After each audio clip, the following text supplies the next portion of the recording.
So nga pala guys, nag-umpisa si brother ni mag-tiles dito. Ano, kasi pininis niya kaninang umaga yung ceiling. Tapos na umpisa niya yung tiles sa flooring. Tapos itong PVC na to, para sa ispan yan, dalawa yan. Ito yung butas. Tapos yung isa naman, nandito sa kabila. Yan. Tapos, yung nandito sa laundry area, ito na yung kalabasan niya, oh. Dahil sa dumaan. Papunta doon sa taas, nakatutok na yan sa skylight, oh, yun, oh. Yan. Para pabubutasan doon, nandito na kalabasan yung PVC. Para pagtakpan na ito. Yan yung liwanag niya ngayon. Yan. Tambol siya. Tapos yung ano dito, yung katas dyan na lagyan na rin. Yan guys. Patuloy sa ating ginagawa. At hapon na. Okay. Ito yung gitna natin guys. Finish na yung gitna natin. Tiles na ang kulang dito. Yung hamba natin, white lang. Punta doon. Tiles na lang ang kulang dito sa gitna, sa pangalawang unit. Lilinisin na lang ito dito. Tapos yung kitchen din natin, white din yan. Finish na. Yan siya guys.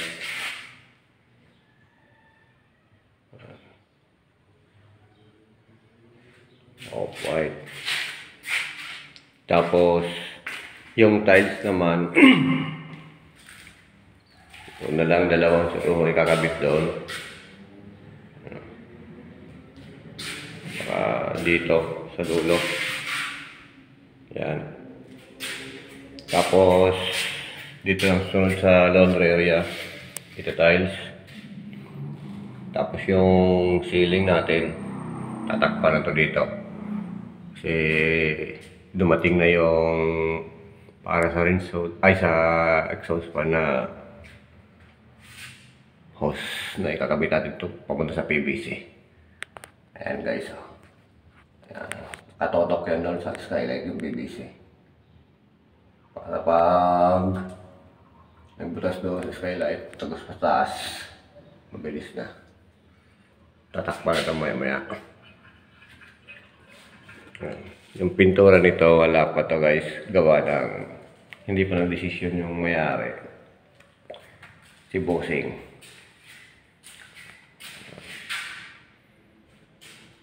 Unti-unti na natapos. Tiles na.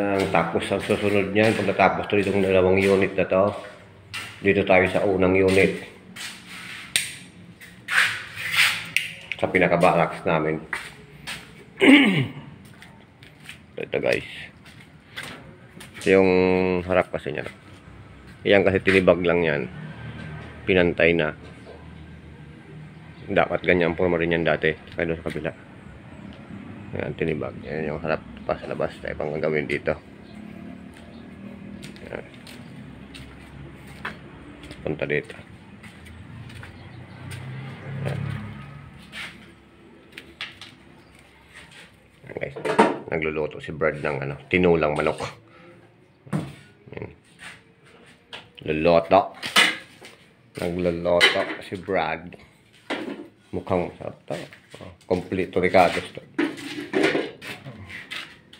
Tanglad. Ayun.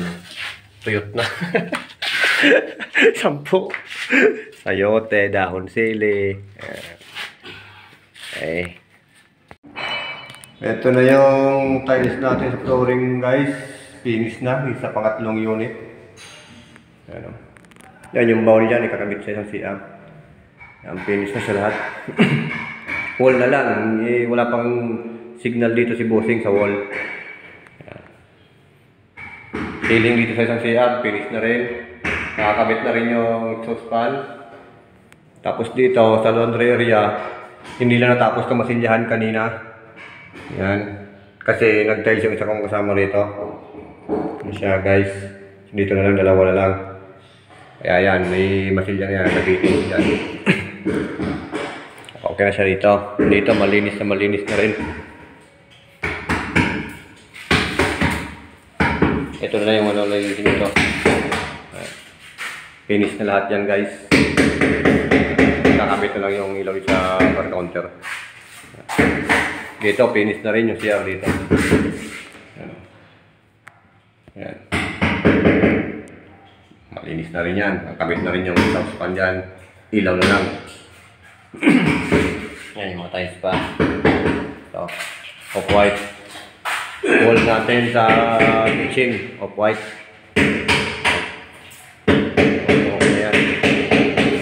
Ayos na. Okay. So, bukas, hindi lang gagawin. Ito, kung ano tignan dito ni Busing. Kung ito ang isusunod o yung sa ulang unit. Kasi pangalawang unit ito sa gitna. Doon, pangatlo. Brad, tama na yan. Ano ba yung hapon na? Makakapasok ka lang mo. Makakapasok ka lang mo. Ang lupit talaga ni Brother Albulario. Albulario na, Nigerian pa. Black American. Okay guys. Kaya siya guys, nakabit na yung ilaw dito sa kitchen. Yan. Yan. Tapos dito ng CR. Sa unang CR, nakabit na rin.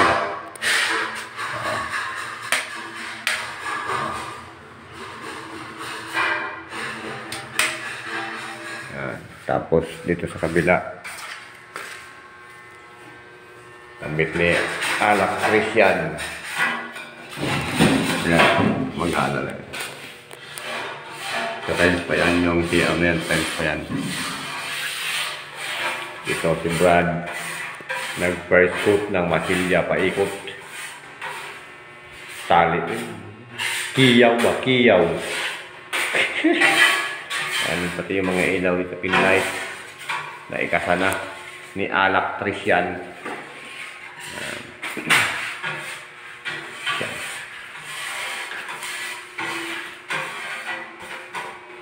Sa pangatlong unit.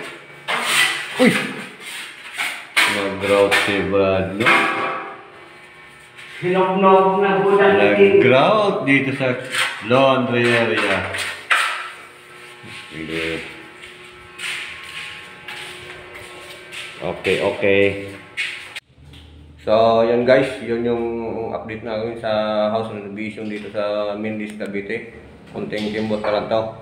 Maraming salamat nga pala guys kung walang suporta sa aking channel.